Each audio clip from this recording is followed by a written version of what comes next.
Hello दोस्तों, आज हमारा टॉपिक है nth term of an AP. This is an exercise introduction of 5.2 of class 10। I hope आपने first exercise अच्छे से समझ ली होगी। अगर आपने वो एक्सरसाइज समझ ली है तो आपके काफी सारे डाउट अराइज भी हुए होंगे और काफी सारे सॉल्व भी हुए होंगे। अब जो डाउट्स अराइज होते हैं उनको एक वन बाय वन कंप्लीट कर लेते हैं। तो जैसा हमने लास्ट टाइम पढ़ा था, लास्ट एक्सरसाइज के इंट्रो में, कि A1, A2, A3 and so on till AN होता है। अगर ऐसा है तो ये सारी जो है हमारे पास एक सीरीज बन चुकी है, ठीक है। और हम ये पढ़ के भी आए थे कि A1 जो है वो फर्स्ट टर्म है, A2 जो है वो सेकेंड टर्म है, A3 जो है वो थर्ड टर्म है, A4 फोर्थ टर्म होगी एंड इसी तरह से AN जो है वो लास्ट टर्म है। वहां पे हमने एक फॉर्मूला भी किया था कि AN जो है वो है A प्लस, मैंने बताया था कि यहाँ पे जो भी लिखा हो n-1 इंटू डी, तो यही फॉर्मूला भी है nth टर्म ऑफ AP का। n आप जो भी आपको जरूरत हो वो आप ले सकते हैं। जैसे मान लीजिए मुझे एक सीरीज दी है और वो बोला है एपी में है और मुझे 81st टर्म निकाल दीजिए, तो n 81 हो गया। यहाँ पे 81 माइनस 1 80 इंटू डी करेंगे तो वो जो इतनी दूर वाली टर्म थी जिसे कैलकुलेट करना बहुत मुश्किल था, वो देखिए एक झटके में हमारे पास उसकी वैल्यू आ जाएगी। इट इज सो इजी, ठीक है। एपी एक कमाल की चैप्टर है एपी। चलिए अब हम करते हैं आगे, और मैं आपको ये बताता हूं कि जो AN है इसे बोला जाता है लास्ट टर्म, और ये जो लास्ट टर्म है समटाइम्स हम इसे L से भी डिनोट करते हैं। As you must have remembered the general form of an AP जो होती है A plus D, A plus 2D and so on, ठीक है। और इसे बोलते हैं जो AN होता है A प्लस। देखिए फर्स्ट टर्म में D नहीं था, सेकेंड टर्म में 2 माइनस 1 था, थर्ड टर्म में 3 माइनस 1 है, तो nth टर्म में n माइनस 1 होगा, ठीक है। That is the derivation of the formula of nth term, that AN is equal to A plus n minus 1 into D. दोबारा लिख रहा हूं ताकि आपको याद रहे, और इतनी ही इंट्रोडक्शन है इसकी, इससे ज्यादा है भी नहीं है। अब हम करते हैं एग्जाम्पल नंबर 3। प्लीज अपनी अपनी बुक्स में पहले देखिए ये एग्जाम्पल, उसे सॉल्व करने की कोशिश कीजिए और फिर उस एग्जाम्पल के सॉल्यूशन को मैच कीजिए मेरे सॉल्यूशन से और देखिए कि कुछ फर्क आता है या नहीं आता है। अब उसने बोला है एग्जाम्पल नंबर 3 में, अगर आप पढ़ेंगे, find the 10th term of an AP, और एपी हमें क्या दी है 2, 7, 10 एंड सो ऑन, इनफाइनाइट है। हमें 10th टर्म ढूंढनी है, यानी मुझे A10 ढूंढना है, यानी n क्या आ गया मेरे पास, यहाँ पे 10 आ। वी नो दैट, यहाँ पे पहले मैं लिख लूंगा here A is equal to 2, क्योंकि उसने बोला है ये AP है, इसका मतलब इसमें कॉमन डिफरेंस सेम आएगा। तो D is equal to AN minus 1, यानी 7 माइनस 2 इज इक्वल टू 5 आ गया D भी। अब मुझे वी नो दैट, पहले मैं फॉर्मूला लिख लूंगा A plus n minus 1 into D, और A क्या है मेरे पास 2 प्लस, और n क्या है मेरे पास 10 माइनस 1 इंटू डी कितना है 5, और ये क्या है A10 आएगा। यही निकालने के लिए बोला गया है मुझे, तो मैं देख लेता हूं। 2 plus 9 into 5, 2 plus 45 is equal to 47। देखिए कितना आसान था। तो यहां एक बात मैं आपको हमेशा बताता हूं कि फाइनल स्टेटमेंट लिखनी बड़ी जरूरी है। Therefore 10th term of the given sequence is 47. I hope you are fine with this. कोई दिक्कत होनी नहीं चाहिए आपको, ठीक है। चलिए अब हम बात करते हैं एग्जाम्पल नंबर 4 की। आई होप कि ये आपको समझ आएगी, लेकिन वही बात है, पॉज द वीडियो, आप एग्जाम्पल देखिए, फिर उसे सॉल्व कीजिए और फिर ही मैच कीजिएगा। करते हैं, बड़े अच्छा सा क्वेश्चन है ये। Which term of the AP, ठीक है, और एपी हमारे पास है 21, 18, 15 and so on is -81। Question ये है कि कौन सी टर्म इस गिवन एपी की -81 है। यहां से हमें यह पता चलता है कि वो n की वैल्यू निकालना चाहे। कौन सी टर्म मतलब what is the value of n, ठीक है। यहां से ये हमें निकालने के लिए वो बोल रहा है इज एनी टर्म 0। अभी एक और क्वेश्चन आ गया, give reasons for your answer. तो हम हर एक क्वेश्चन को सॉल्व करेंगे एंड 1 बाय 1 उसका रीजन भी देंगे। देखिए यहां पे पहले मेरे पास a क्या है 21 फर्स्ट टर्म, d क्या आएगा an माइनस 1, तो ये आ जाएगा 18 माइनस 21 इज इक्वल टू -3। लीजिए इस बार तो d नेगेटिव भी आ गया, बड़ी अच्छी बात है। अब मुझे n ढूंढना है, लेकिन आप ये देखिए क्योंकि उसने -81 बोला है तो an जो है एज अ होल हमें प्रोवाइड करवा दिया गया है। इसमें ये वाला n तो मिसिंग है, लेकिन ये पूरे जो नंबर है लास्ट टर्म, ठीक है, लास्ट टर्म जहां 81, जहां पे ये सीरीज उसके अकॉर्डिंगली खत्म हो रही है, वो उसने हमें प्रोवाइड करवा दिया है। अब चलते हैं हम नेक्स्ट पेज पे और देखते हैं। ये देखिए we know that formula of an क्या होता है।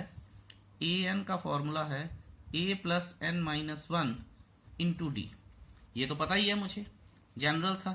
an मैंने जैसे आपको बताया कि उसने मुझे दिया है -81, a मेरे पास है ही है 21 प्लस n मेरे पास नहीं है जो मुझे निकालना है, और d कितना है -3। I hope you have got that. अब देखिए स्टेप बाय स्टेप करते हैं। -81 -21 is equal to n minus 1 into -3। अब हम करते हैं, ये आ जाएगा मेरे पास -102, और ये वाला जो -3 है ये आ गया नीचे, और n-1 आ जाएगा। ये माइनस माइनस कट गए, और यहाँ पे हमारे पास ये कितना आएगा 34 3 102 होता है या, तो यहाँ पे n जो आएगा ये -1 इधर पहुंच जाएगा तो माइनस प्लस का हो जाएगा। यहाँ 34 आ चुका था, +1 n इज इक्वल टू 35 हो गया। आई होप ये आपको क्लियर है। फिर यहां मैं लिख दूंगा therefore 35th term of the given AP is -81। देखिए कितने आराम से ये क्वेश्चन होते हैं, कोई परेशानी होती ही नहीं है। अब नेक्स्ट क्वेश्चन क्या था, कहता कि इज एनी टर्म 0। अगर हमें 0 को ढूंढना है तो हम यहां लिख लेते हैं let an is equal to 0। Assume करना पड़ेगा हमें। तो अगर an 0 है तो यहां पे दोबारा से वही बात हो गई कि, और इस क्वेश्चन को ध्यान से देखिएगा कि उसने 0 अगर ढूंढने को बोला है तो हमें ये मानना पड़ता है कि वो लास्ट टर्म जो है वो 0 है। उसके बाद देख लेंगे कि हमारी अजम्पशन ठीक है या नहीं है, क्योंकि हमें तो n निकालना है, मतलब ये देखना है कि ये सब जो 0 है इस सीक्वेंस को बिलोंग करती भी है कि नहीं करती। तो यहाँ पे an का फॉर्मूला लगा लेता हूं मैं, a plus n minus 1 into D is equal to an। अब यहाँ पे क्या था मेरे पास, an जो है वो 0 है, a मेरे पास क्या है 21 प्लस n मुझे पता नहीं। ये मत सोचिएगा कि n 35 आ जाएगा, वो 35th n -81 के लिए था, माइंड इट, इंटू डी कितना है -3 इज इक्वल टू 0। अब 21 इधर जाएगा तो प्लस का 21 माइनस का 21 बन जाएगा, n-1 इंटू -3 आ जाएगा हमारे पास। फिर मैं क्या करूंगा, इसे n-1 is equal to -21 upon -3, minus minus cut गए, यहाँ 7 आ गया और 1 इधर चला गया, तो n is equal to 7 plus 1 n is equal to 8। अब यहां से जो डिस्कशन मैं आपके साथ करूंगा वो उसको ध्यान रखिएगा और कान खोल के सुनिएगा प्लीज। यहां मैं लिख देता हूं कि therefore the 8th term of the given AP is 0। ये एक बात है, ठीक है। तो लेकिन एक बात आप याद रखिएगा कि हमेशा, आगे क्वेश्चन भी आएंगे, हमेशा n जो है वो हमारे पास होल नंबर्स में आना चाहिए, ठीक है। होल नंबर्स में नहीं, I should say natural numbers में आना चाहिए।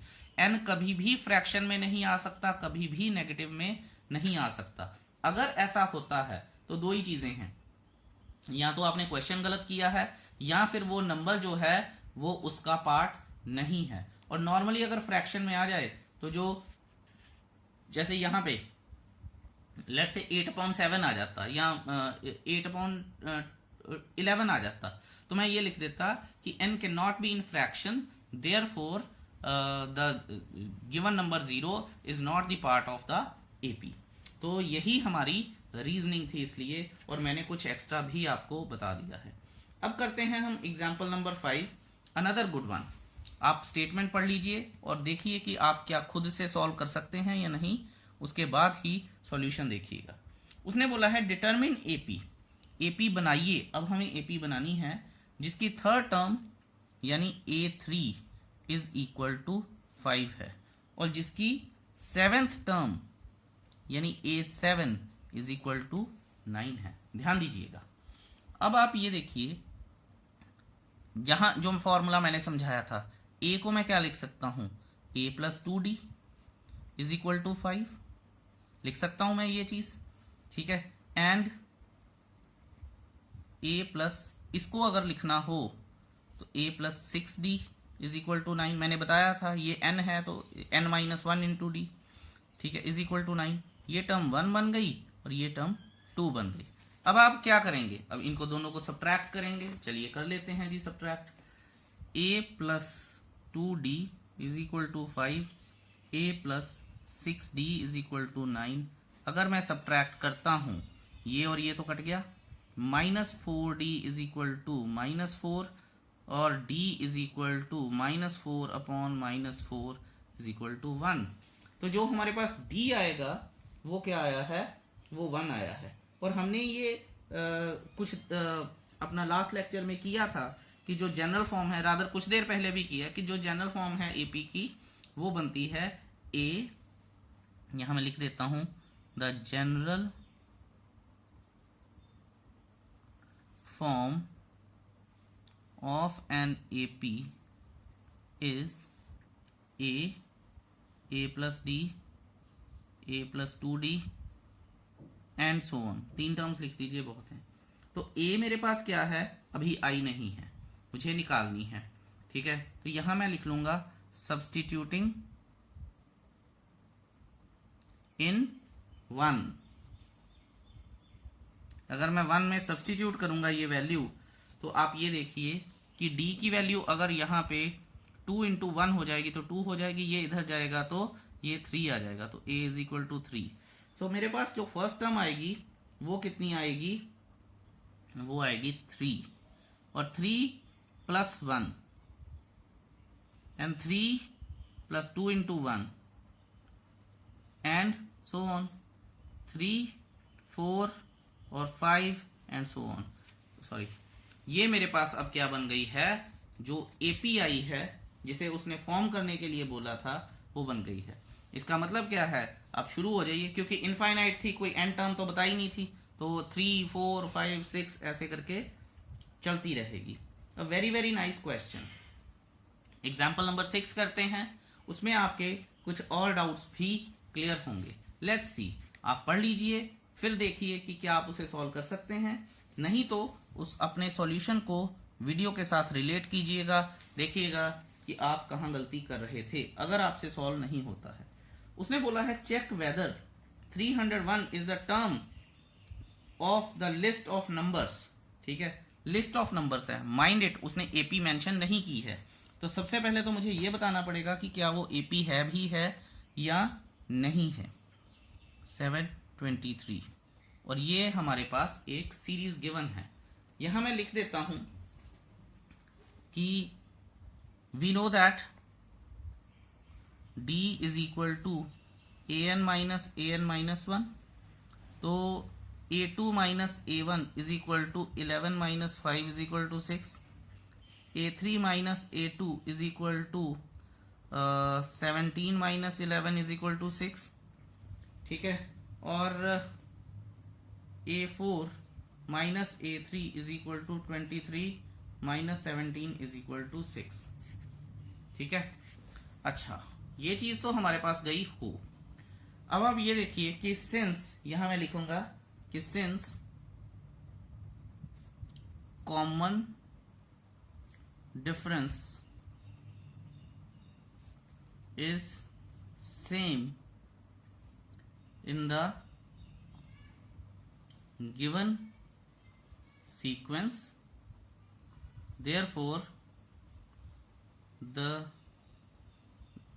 therefore ऐसे लिख सकता हूं मैं 5, 11, 17, 23 so on is an AP, ठीक है जी। देखिए अगर वो AP दे दे तो हमारा कितना सारा काम बच जाता है।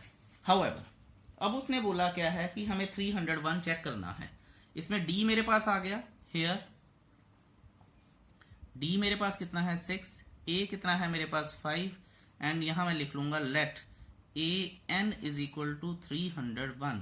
अब तक आपको ये चीज पता चल गई होगी कि अगर मुझे किसी नंबर को देखना है कि वो एक पर्टिकुलर सीरीज को बिलोंग करता है या नहीं करता है, तो मुझे n की वैल्यू देखनी है। और जो लास्ट डिस्कशन हुई थी हमारी टू द प्रीवियस क्वेश्चन, उसमें मैंने यही बताया था कि n नेगेटिव, जीरो या फ्रैक्शन नहीं होना चाहिए। लेट्स सी, अब देखते हैं हम। सो an का फॉर्मूला होता है a plus n minus 1 into D, और an मेरे पास क्या है 301, a क्या है मेरे पास 5 प्लस n मुझे पता नहीं है, और d कितना है 6। अब आप ये देखिए कि 301 minus 5 is equal to n minus 1 into 6, ये आ जाएगा 296, ठीक है। ये हमारे पास आएगा कितना 296, आई होप, या 296, और ये आ जाएगा upon 6 is equal to n minus 1। चलिए नेक्स्ट पेज पे चलते हैं, इसको कट कर लें, 3 आएगा और ये आएगा 148 आ जाएगा, 148 आ गया। तो चलिए अब चलते हैं हम अपने नेक्स्ट पेज पे, 148 अपॉन 3 और ये माइनस 1 इधर आ जाएगा तो प्लस 1 का बन जाएगा। यहां पे मैं लिख लेता हूं n is equal to 148 upon 3 plus 1, तो ये आ जाएगा 151 अपॉन 3, ठीक है। सो अब हम ये लिखेंगे कि n has to be a positive integer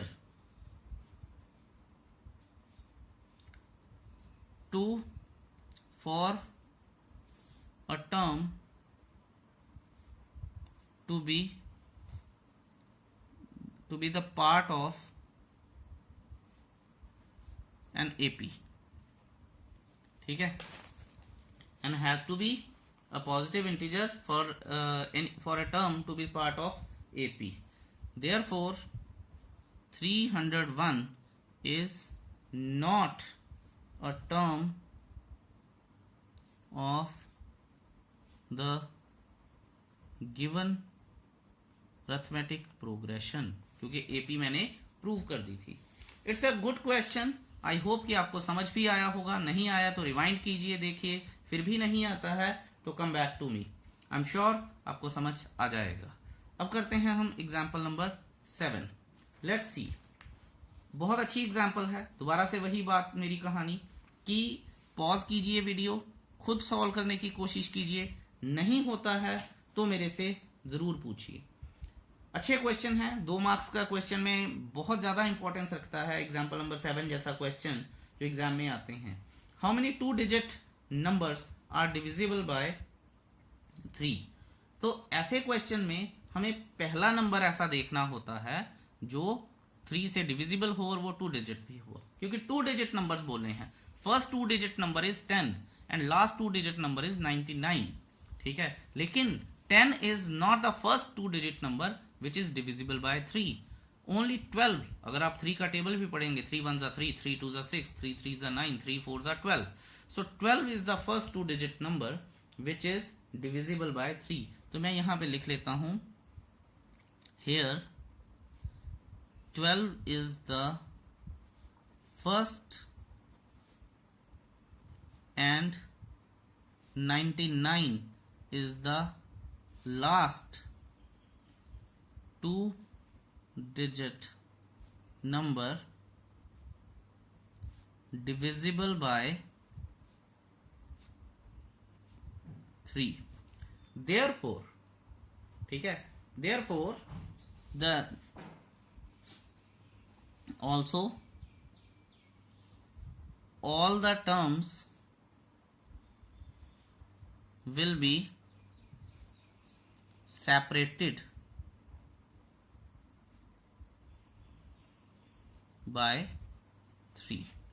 all the terms will be separated by 3, ठीक है।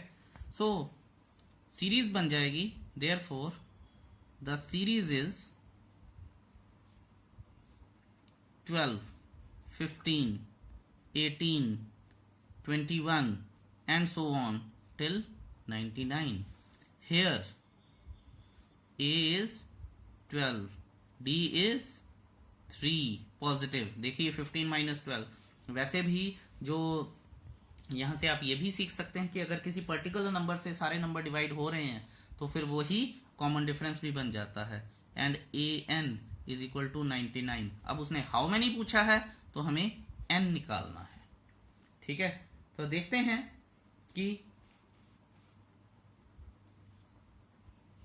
कैसे करना है। an is equal to a plus n minus 1 into d, हमें ये फॉर्मूला आता है। an 99 है, a 12 है, प्लस n मुझे पता नहीं है, d मेरे पास 3 है। इसे मैं सॉल्व कर लेता हूं फटाफट। 99 minus 12 is equal to n minus 1 into 3। एक आपको शॉर्टकट बता रहा हूं, चलिए नेक्स्ट टाइम बताऊंगा। 87 अपॉन 3, और ये सीधा ही आप इधर लेके आ सकते हैं, चलिए मैंने बता ही दिया। सो ये 29 प्लस 1, तो ये बन जाएगा 30, क्योंकि 29 3 87 होता है, तो n is equal to 30। So हम लिख देंगे, so there are 32 digit numbers which are divisible by 3। That's it, हो गया क्वेश्चन। देखिए कितना अच्छा और आरामदायक क्वेश्चन था। लेकिन आप ये देखिए कि हमने शायद कभी ऐसे सोचा भी ना हो कि कितने 2 डिजिट नंबर 3 से डिवाइड हो जाते हैं। लेकिन ये देखिए हमने प्रोबेबली, अगर इसको पूरे फ्लो में किया जाए तो 1-1.5 मिनट से ज्यादा नहीं लगेगा, और 1-1.5 मिनट में हमने सारे नंबर्स को काउंट कर लिया और कैलकुलेट कर लिया और बता भी दिया कि इतने नंबर्स हैं जो 2 डिजिट नंबर्स हैं और 3 से डिविजिबल हैं। I hope that's clear to you. अगर नहीं होगा तो आपको पता है कि क्या करना है। चलिए अब हम करते हैं अपनी एग्जाम्पल नंबर 8 और नेक्स्ट पेज पर चलते हैं। एग्जाम्पल नंबर 8, अगेन सेम कहानी, पढ़ लीजिए अच्छे से, ट्राई एंड सॉल्व इट। अगर आपसे होती है तो ठीक है, नहीं होती है तो देखिए, अगर हो भी जाती है तब भी देखिए, you may get some decent things to know. उन्होंने बोला है find the 11th term, 11 term ढूंढने को बोला है फ्रॉम द लास्ट टर्म। अच्छा ये क्वेश्चन अच्छे होते हैं, ट्रिक सिखाऊंगा, आप सीखिएगा उसे। Find the 11th term from the last term towards the first term from the AP. अगर मुझे एपी दे दी है ये 10 7 4 सो ऑन -62। अच्छा इसमें बड़े फॉर्मूले करवाए जाते हैं। मैं देसी मेथड से ही क्वेश्चन को सॉल्व करने की कोशिश करता हूं, क्योंकि उसने मुझे बोला है कि ये एक एपी है, बोला गया। अगर मैं सीधा एपी को लिख दूंगा मुझे तब भी कोई परेशानी नहीं है, और उल्टा लिख दूंगा मुझे तब भी कोई परेशानी नहीं है। उसने मुझे बोला है कि मैं 62 से चलूं और बताऊं कि क्या 11th टर्म क्या होगी फ्रॉम द लास्ट टर्म। तो मैं क्या करता हूं, मैं इसे लिख लूंगा by rewriting the given AP from the from the last term as first term. अब देखिएगा कितना मजा आएगा। ठीक है, बड़े ध्यान से देखेंगे हम कि क्या हम इसे कर भी पाते हैं या नहीं। अच्छा, तो लिखें -62 सो ऑन, मैंने कुछ भी चेंज नहीं किया, 4 7 10। आप देखिए मिलाते रहिएगा। ठीक है, यहां पे a क्या हो जाएगा मेरे पास -62, d क्या हो जाएगा, देखिए मैंने क्या बोला था कि अब उल्टी लिख दी है, तो यहां से an - 1 होता है। ठीक है, तो an - 1 यही d का फॉर्मूला था। यहां पे an कितना है 10 - 7 = 3 आ जाएगा। ठीक है जी, चलिए बड़ी अच्छी बात है, क्लियर हो गई चीजें हमारे पास सारी, और a आ चुका है। अब हमें a जो an है वो निकालना है, और n क्या है 11 फ्रॉम द लास्ट टर्म। ठीक है, अब हम करते हैं फॉर्मूला, क्योंकि मुझे ये देखना है कि कौन सी टर्म आती है। तो an क्या आएगा a + n - 1 × d। an क्या है, a क्या है मेरे पास यहाँ पे -62 प्लस n कितना है मेरे पास यहाँ पे 11 - 1 × d कितना था 3। सो -62 प्लस 10 × 3 -62 प्लस 30 = -32। यही तो आंसर है। ठीक है, सो मैं आपको एक बात बता दूं कि बुक में जो मेथड किया है वो बहुत ही ज्यादा टेढ़ा है। I really don't like that method. ठीक है, लेकिन आप हमेशा, और ये बहुत इंपॉर्टेंट क्वेश्चन है, हमेशा इसको इस तरह से करेंगे तो आपको कभी भी कोई परेशानी नहीं होगी। चलिए अब करते हैं हम अपनी 9th एग्जाम्पल। बात वही है, pause the video, solve the question. नहीं होता है तो देखिए कम से कम एक बार जरूर ट्राई कीजिए। एग्जाम्पल नंबर 9, स्टेटमेंट पढ़ लेते हैं। उन्होंने बोला है a sum of 1000 rupees is invested at 8% simple interest per year. Calculate this interest at the end of each year. Do these interest form an AP? If so, find the interest at the end of 30 years making use of this fact. ठीक है, exercise 5.1 के जब solutions कर रहे थे हम, वहां पे मैंने आपको एक चीज बताई थी कि जो कंपाउंड इंटरेस्ट है वो हमेशा ज्योमेट्रिक प्रोग्रेशन फॉर्म करता है, जो हम नेक्स्ट ईयर 11th में पढ़ेंगे। और जो सिंपल इंटरेस्ट है वो हमेशा अरिथमेटिक प्रोग्रेशन फॉर्म करता है, जो हम पढ़ रहे हैं। सो यहां से हमें ये पता चलता है कि क्योंकि उसने सिंपल इंटरेस्ट मेंशन किया है तो ये इसका मतलब कि ये समवट एपी का क्वेश्चन बन जाता है। अब पहले हम सिंपल इंटरेस्ट का फॉर्मूला लिख लेते हैं। सिंपल इंटरेस्ट, जिसे एसआई भी बोला जाता है, principal into rate of interest into time upon 100। I hope कि ये आपको पता है। अब आप ये देखिए कि यहां पे प्रिंसिपल कितना है, ₹1000। ठीक है जी, और टाइम कितना है, ईच ईयर। रेट कितना है, 8% पर एनम। ठीक है, अब आप ये देखिए कि मुझे हर साल एपी निकालनी है, और ध्यान से देखिएगा, और वो कह रहा है कि 30 साल तक ये काम करना है मुझे। तो अब देखते हैं हम simple interest for the first year क्या है, P × R × T अपॉन 100, ये 0 और ये 0 कट गए तो ₹80 आ गया simple interest for the first year. ठीक है, अब हम बात करेंगे simple interest for the second year. तो T2 हो गया यहाँ पे 1000 into 8 into 2 upon 100 is equal to ₹160। अगर ये काट लीजिए 8 2 16 इंटू 10 160 आ जाता है। आई होप कि ये आपको क्लियर है। फिर हम करेंगे simple interest for the third year. 1000 into 8 into 3 upon 100 is equal to कितना आ जाएगा मेरे पास 240 रुपीज में। अब आप ये देखिए कि हर बार 80 का डिफरेंस आ रहा है, so this forms an AP. इसी तरह से चलता रहेगा। लेकिन भाई साहब ने बोला क्या है 30 साल। यहां पे अब मैं बोल दूंगा कि for the interest at the end of the 30 years. और उसने, अगर आप क्वेश्चन को ध्यान से पढ़ेंगे तो उसने बोला है फाइंड द इंटरेस्ट, मुझे सिर्फ इंटरेस्ट ढूंढना है। और ये फर्स्ट ईयर का इंटरेस्ट है, ये सेकेंड ईयर का इंटरेस्ट है, ये थर्ड ईयर का इंटरेस्ट है, ये अमाउंट नहीं है। ठीक है, तो मैं यहाँ पे लिख सकता हूं कि interest at the end of the 30 years. यहां लिखता हूं मैं interest at the end of 30 years. ठीक है, तो फॉर्मूला हमारे पास क्या हो जाएगा। अब या तो मैं 30 साल का इसमें भी लगा सकता था, ठीक है, लेकिन मुझे एपी करना है। तो मैं आपको बता देता हूं एन का फॉर्मूला क्या था, a plus n minus 1 into D.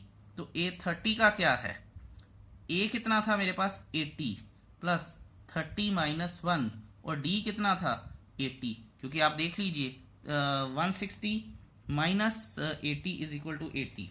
ठीक है, तो ये आ गया मेरे पास। अब मैं इसे सॉल्व कर लेता हूं। तो यहां आएगा, यहां पे एक और ट्रिक बताऊंगा आपको। तो आपको लगेगा क्वेश्चन तो बहुत इजी है, लेकिन एक ट्रिक है, तो इसे ध्यान से सीखिएगा। यहां आ गया मेरे पास 80 प्लस 29 इंटू 80। अब बच्चों को लगता है कि अब 29 इंटू 80 कौन करे, बड़ा मुश्किल है। और इसीलिए मैं बताता हूं कि अगर मैं इन चीजों को सिंप्लीफाई कर सकता हूं तो मैं जरूर करूंगा। मैं 80 कॉमन निकाल लूंगा, तो यहाँ पे 1 प्लस 29 इंटू 1 रह जाएगा। ठीक है, तो ये आ जाएगा 80 इंटू 30। अब देखिए 0 0 तो हट जाएगी, 8 3 जा 24, तो ये आ गया मेरे पास 2400 rupees.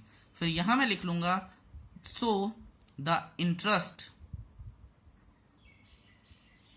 At the end of 30 years is या विल बी ₹2400, क्योंकि फ्यूचर की बात हो रही है। आई होप कि ये क्वेश्चन आपको क्लियर है। अगर फिर भी कोई परेशानी है please don't hesitate to ask me. अब हम करेंगे एग्जाम्पल नंबर 10, और एग्जाम्पल नंबर 10 के बाद exercise 5.2 is your homework obviously. Example number 10, let's see. Question पढ़ लेते हैं। In a flower bed there are 23 rose plants in the first row, 21 in the second row, 19 in the third row, और there are 5 rose plants in the last row. Okay, इसका मतलब अगर आप समझें कि an जो है वो 5 है। How many rows are there in the flower bed. तो रोज का मतलब है कि कितनी लाइनें लगी हैं फ्लावर बेड्स की, और पहली लाइन को वो A1 कंसिडर कर रहा है, दूसरी लाइन को वो A2 कंसिडर कर रहा है, और पहली लाइन में 23 रोज हैं। ठीक है, सो ध्यान से समझिएगा, स्टेटमेंट में उलझिएगा मत। यहां में मैं लिख देता हूं कि हेयर नंबर, शॉर्ट फॉर्म लिख रहा हूं ध्यान से, number of rose in the number of roses in the first row, second row, comma third row and so on। क्या है जी हमारे पास 23 19 23 21 19 एंड सो ऑन, और लास्ट क्या था और an क्या था 5। अब हमारे पास यहाँ पे a कितना आ गया है 23 और d कितना आ गया है 1 माइनस 23 इज इक्वल टू -2। आपको पता होगा an माइनस 1 और an कितना है मेरे पास 5। अब वो पूछ रहा है कि कितनी रोज हैं, रोज नहीं है, कितनी रोज, लाइनें कितनी लगी हुई हैं। तो देखते हैं कि यानी n ढूंढना है हमें। an का फॉर्मूला होता है a plus n minus 1 into D. यहां पे मैं देखूंगा an कितना है 5, a कितना है मेरे पास 23 प्लस n मुझे पता नहीं है और d कितना है -2। आई होप ये आपको क्लियर है। 5 माइनस 23 अपॉन -2।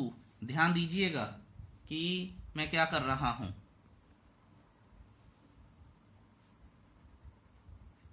अब यहां से आप ये देखिए कि मैंने एक शॉर्टकट कर दिया है। 5 सीधा ही -23 माइनस अपॉन -2।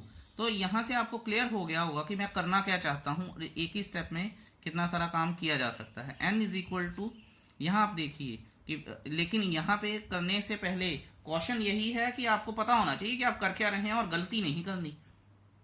ये ना हो कि आप गलती भी कर दें, बाद में बोलेंगे नहीं जी नहीं ऐसा तो सर ने बोला था, तो वो बड़ी गड़बड़ हो जाएगी। +1 ये और ये कट गया, माइनस माइनस कट गया, 9 + 1 कितना आ गया 10 आ गया। सो हमारे पास ये भी हो गया है। तो मैं यहां लिख दूंगा हेंस 9 = 10। फ्रेम का कई बार मैं लिखते लिखते भूल जाता हूं, sorry for that. Hence there are 10 rows in the flower bed and I hope ये आपको क्लियर है। अगर फिर भी कोई डाउट है मुझसे जरूर पूछिएगा। बहुत शानदार एक्सरसाइज है, बड़े आराम से होगी, मुझे पता है कौन कौन से डाउट्स आएंगे। सो चुस्ती मत मारिएगा, ठीक है। और exercise is your homework, please do it. Thank you so much, have a nice day, bye bye.